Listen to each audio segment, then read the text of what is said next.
In 1920, 19-year-old Gordon Stewart North, with the permission of his parents, took his 13-year-old nephew Sanford Wesley Clark from his home in Canada and moved him to his ranch in the statistically isolated area of Wineville in Riverside County, where he subjected the teenager to physical and sexual violence. In August, 19-year-old Jessie Clark visited her brother at the Northcott Ranch, and one night he told her about his situation, and then added with horror that Gordon had kidnapped and killed 4 boys. Jessie returned to Canada a week later and immediately informed the American consulate, which then contacted the Los Angeles Police Department with a corresponding complaint about Jessie.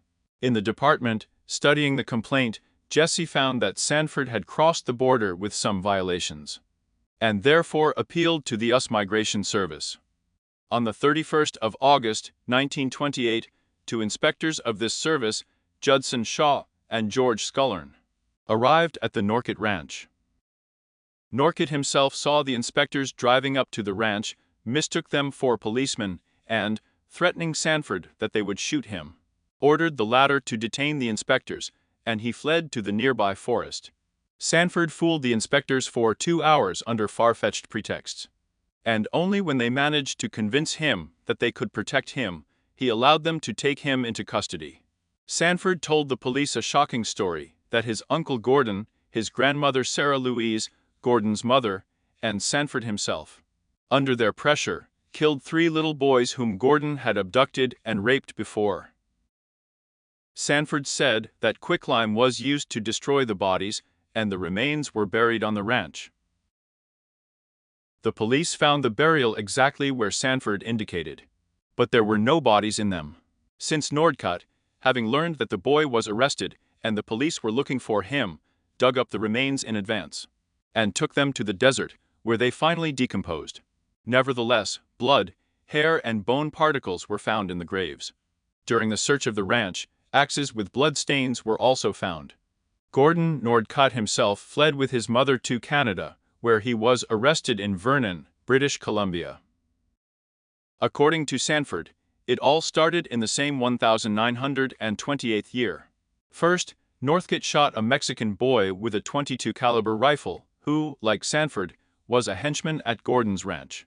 Although Gordon himself later called this boy Alvin Gate in his written confession, the police could not confirm his identity, and therefore he was listed in the case file as a headless Mexican. Sanford and Sarah did not participate in his murder, but later Gordon forced Sanford to decapitate the already dead body and burn the head in a furnace and then crush the skull. Gordon himself later admitted during the investigation that, having found no other suitable place, he left the headless body in a ditch near the road near Law Point. The police found the body on February 8, 1928. In March, Northcott abducted supposedly 9-year-old Walter Collins, who was also killed, and finally in May, he abducted brothers Lewis, 12, and Nelson Winslow, 10, who were supposedly Northcott's last victims before he fled the ranch.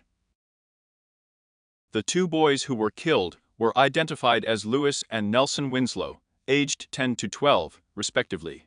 Missing in Pomani on May 16, 1928, the 3rd boy was allegedly 9-year-old Walter Collins, who disappeared in Los Angeles on March 10 of the same year.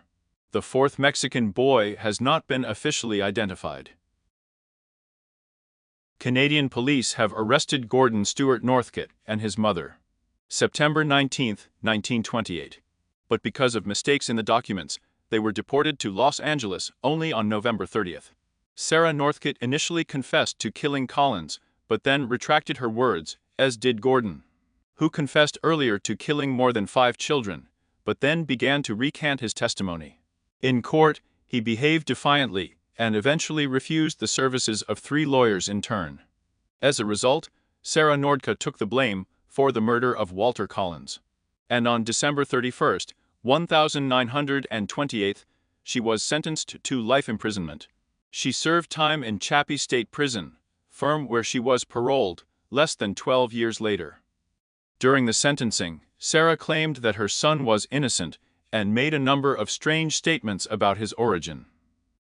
In particular, she said that Gordon is actually the son of an English nobleman, that she is Gordon's grandmother, and he himself is the result of incest between her husband George and their daughter Winifred. She also stated that in childhood, Gordon was sexually abused by all family members. From her testimony, it followed that she herself actually directed Gordon. According to her, when they arrived in Canada, Gordon was in such despair from what he had done that he was ready to confess everything to the train conductor. Sarah Louise Northcott died in 1944. Although it was generally believed that Gordon Northcott took part in the murder of Walter Collins. But since his mother had already confessed and was sentenced for the murder of Walter, the state prosecutor could not bring any charges against Gordon. It was assumed that the number of Gordon's victims could be 20 people. But the California State Police could not provide the court with convincing evidence to support this version. And in the end, the indictment against Gordon contained only the murder of an unidentified Mexican boy and the Winslow brothers. The court session, at which the chairman, S. George Dryman, lasted 27 days and ended on February 8, 1929. Kickback was finally found guilty of the murder of an unidentified Mexican boy and the Winslow brothers. On February 13, 1929, Gordon Northcott was sentenced to death by hanging. The execution took place on the 2nd of October, 1930 in the San Quentin prison. And now, let's talk a little more about the participants of those terrible events. Gordon Stewart Northcott was born in the village of Bladward, in the Canadian province of Saskatchewan, the son of Sarah Louise Calthrop and George Cyrus Northcott, but grew up in British Columbia. He had a sister, Winifred, and a brother, John, in 1924. He moved to the suburbs of Los Angeles with his parents. Northcott later bought a plot of land in Wineville, California, where he set up a poultry farm and built a house with the help of his father, who had a construction business, and his nephew Sanford Clark. During the investigation, Northcott claimed to have abducted an unspecified number of boys and raped them on his ranch. As a rule, after that he took the children home and sometimes even allowed them to leave by themselves, taking advantage of the fact that all the boys were abducted by him from different places, from the same place twice. And before that we were completely unfamiliar with him. There are rumors that Northcott rented his victims from wealthy Southern California pedophiles, but no evidence of this has been found. The murder of Walter Collins was known only from the words of Sanford Clark. A few days after Walter's abduction, Northcott received a call from Sarah, who informed him that she was going to come to the ranch for a few days. The journey took her about an hour. Walter himself was locked up in a chicken coop by Sarah's arrival. However, due to previous incidents in their family, Sarah knew very well that her son was a pedophile. And therefore she found the chicken coop itself and Gordon's request to stay away from the building suspicious. At some point, Sarah did find Walter. According to Sanford, it turned out that in the case of Collins, Gordon made a mistake. Unlike the previous children, Walter Collins had already communicated with Gordon before the abduction.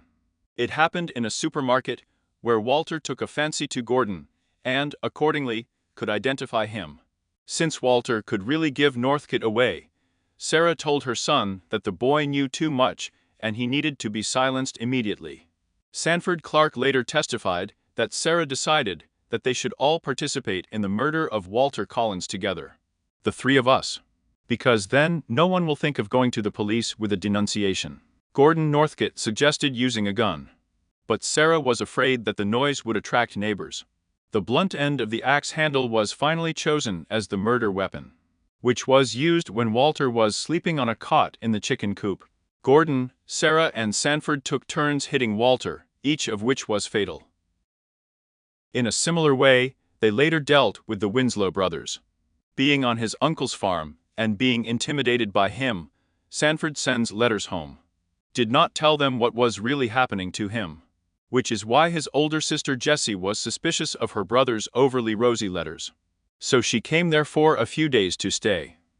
Although Jessie didn't really notice anything, and she was very much frightened by Northcott's behavior. And one night Sanford managed to secretly tell her a small part of the truth. And in order to get him out of there, Jesse reported everything to the American consulate.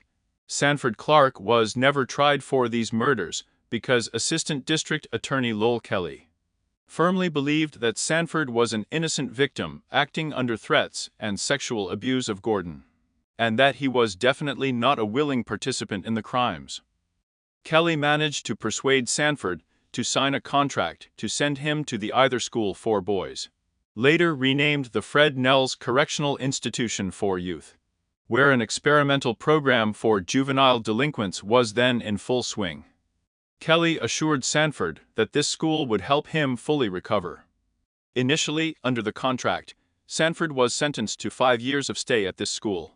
But later his sentence was reduced to 23 months because, according to the school's management, Sanford made a positive impression on them with his character, work skills, and personal desire to live a working life for the remaining 3 years. After graduating from school, Sanford's punishment, imposed by the district attorney, was considered fulfilled, and therefore Sanford returned back to Canada, where he followed the instructions of Kelly for the rest of his life, who parted him to use this chance so that his rehabilitation would not be in vain. Sanford fought in World War II and then worked for the Canadian Postal Service for 28 years. He married June Kathleen McKinsey, and together they adopted and raised 2 boys. June and Sanford lived together for 55 years and were active members of various public organizations. Sanford Wesley Clark died in 1991 at the age of 78 and was buried at the Skayton Cemetery in Lawton. In general, District Attorney Lowell Kelly, widow School, wife June, son Jerry, and sister Jessie helped him to fully recover from the physical and emotional injuries inflicted by Gordon Northcott in the future. Christine Collins was born to Clara Horn and Francis Dunn. Mother was an emigrant from England, father from Ireland. Kristen had several sisters and 1 brother. Francis was a boatmaster, and the family lived in Hawaii and California for a while before settling in Seattle. But by that time, Kristen had decided to settle in California, where she was born. There she went to work for a telephone company, where she eventually worked her way up to dispatcher. At some point, she met a fraudster and robber named Walter Anson, who later used the pseudonyms of Walter Collins, or Conrad Collins, who worked as a tram driver. They got married, settled in the Los Angeles area of Lincoln Heights, and in 1918, their son Walter was born. In 1923, Walter's sister, who had 8 armed robberies, was sentenced to stay in Folsom Prison in California. On March 10, 1928, his son, 9-year-old Walter Collins, disappeared on his way to the local theater, where he was going alone. Initially, the police decided that the boy had been abducted by Walter's sister's enemies. Working on this version, the police searched the surrounding lakes, but the boy's body was never found. Unlike Northcott's other victims, the disappearance of Walter Collins has attracted national attention. But despite the fact that the Los Angeles Police Department threw about 100 employees on this case, the investigation did not progress. 5 months after Walter's disappearance, when the Los Angeles public had already begun to actively criticize the city police and exert public pressure on them, Apno in DeKalb, Illinois, a boy who called himself Walter Collins showed up. Collins paid $70 to have the boy brought back to Los Angeles. Kristen's reunion with the boy was organized by the Los Angeles police, who hoped in this way to disavow all the negative reviews that were expressed in their address until they investigated the case. The police also hoped that the case would distract the press from the corruption that had tarnished the reputation of the homicide squad. However, when they met, Kristen stated that this boy was not Walter.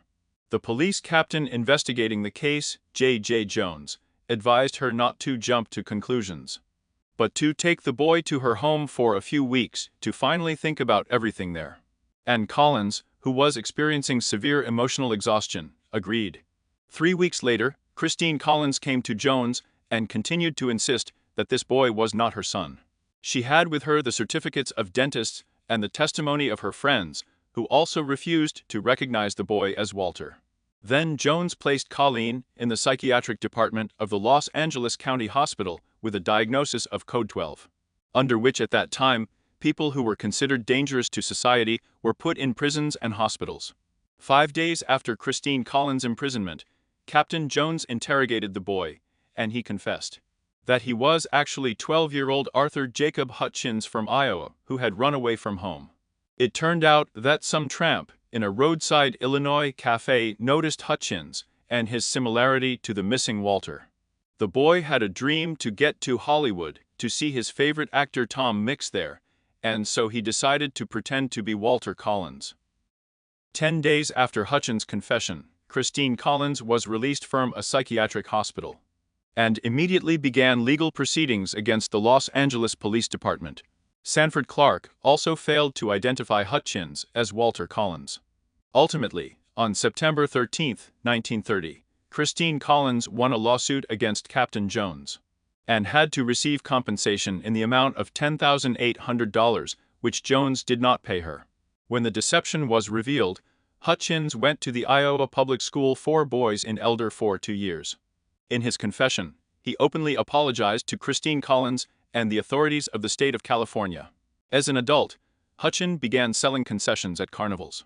Eventually, he began working in California as a horse trainer and jockey. He got married and had a daughter, Carol. Arthur Hutchins died of a blood clot in 1954. According to Carol Hutchins, "Dad just loved adventures. In my opinion, he couldn't have done anything wrong." When Gordon Northcott was deported from Canada to Riverside State Prison Hospital on December 7, 1928, and gave his first interview there, Christine Collins has hope that her son may still be alive.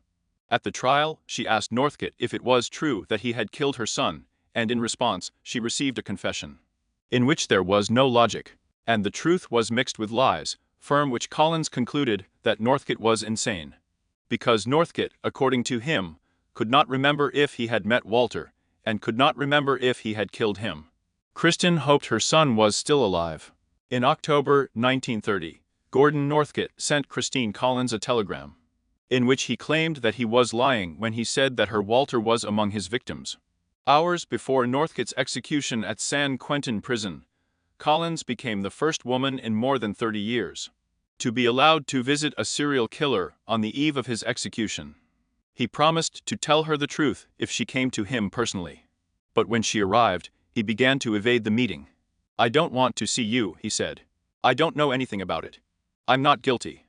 According to the press, although Christine Collins was very offended by this, Northcott's words calmed her down a little, as his ambiguous answers and refusal to recall details such as Walter's clothes or the color of his eyes. They strengthened her hope for the return of her son. 5 years after Northcott's execution, according to press reports, a boy who had disappeared 7 years earlier allegedly turned up. And since his disappearance occurred during the period of Northcott's crimes, a version was put forward. He could also have been among the children he abducted, although initial reports suggested that Northcott killed about 20 children. No evidence has been found for these claims. Sanford Clark said in his testimony that during his stay at the ranch, only 3 boys were kept there, and none of them escaped. Police reports and the testimony of the killers also indicate that only 3 boys have ever been kept in a chicken coop at the Northcott Ranch: Walter Collins, Lewis, and Nelson Winslow, who were all killed during the investigation. The police found traces of 3 graves pointed out by Sanford Clark, and in them 51 fragments of human bodies. And although the whole body of Walter Collins was never found, Sanford's testimony, which he gave at the sentencing hearing of his grandmother, they forced the authorities of the state of California to officially decide that Walter was dead. The remains that supposedly belonged to Walter were never used as evidence against Northcott, since his mother Sarah had already confessed and was convicted of murdering this boy. And since Walter's body was never found completely, Christine Collins decided that her son was really alive, and continued to search for him for the rest of his life, but died without knowing his fate. The last mention of Christine Collins is a small newspaper article dating from 1941 year, when she tried to sue Captain Jones in the Supreme Court. By that time he was already retired. $15,562. The boy's father, Walter's sister, died in 1932, without ever getting out of prison, and therefore was buried in the prison cemetery. 12-year-old Lewis and 10-year-old Nelson were the sons of Nelson Winslow's sister. The boys went missing in Pomona, California, on March 16, 1928. When they left home at 6:30 in the evening and went to the Sloyd building, which they left somewhere around 8. On the 19th of May, the boy's father received a letter from them, in which they informed him that they were going to Mexico in order to earn money on the construction of yachts and airplanes. The letter was sent on May 26. The local scout leader Gordon Moore suggested that the boys could have run away to the neighboring town of Imperial to collect cantaloupe melons there, and took an active part in their search. On May 28, Nelson's sister received a letter from Lewis, which was sent from the neighboring town of Corona. In the letter, the boy assured his father that they were having a good time, sleeping during the day and moving around at night, and that he did not need to worry about them. Although Northcott claimed that the Winslow boys had never been to his farm and he had not killed them, it was proved that they were actually present there. Charred pages from an aviation magazine were found on the farm. The brothers were just interested in aviation scout uniform. Lewis Winslow was a scout. A cap with a store label in Pomona. Its owner recalled that he had sold exactly the same cap to one of the Winslow brothers, and finally the lime-eaten bones, which were identified as the phalanges of the fingers of a child whose age corresponded to the age of the brothers. But after that, confusion began with the murder of the boys themselves. It was found that the boys were put on a chair in turn, and then one was struck with an axe and the other with a hammer. The order remained unclear. In the end, Northcott confessed that he had killed Lewis Winslow, and Sanford had killed Nelson, which, however, did not mitigate Northcott's guilt. On the day of Northcott's trial, Nelson Winslow's sister led a supportive crowd to the courthouse to lynch Northcott after the hearing. The police convinced him to disband the crowd before Northcott was escorted out of the building. The boy's mother, like Kristen Collins, also saw Northcott before his execution to get a final confession from him about their deaths, but also did not really achieve anything. Fragments of the bodies of children killed by Northcott were found at the burial site made in lime near the chicken coop. Therefore, this case was called the Wineville Murders in the Chicken Coop because of the hype around the murder. Wineville changed its name to Scrap on November 1, 1930. Only the street, Wineville Avenue, Wineville Road, and Wineville Park remind of the former name of the city. Sanford Clark returned to his home in Soska. Saskatoon notarial acts indicate. Let me remind you that Sanford Wesley Clark died on June 20, 1991. And was buried in the cemetery with the Woodland Slope on August 26, 1993.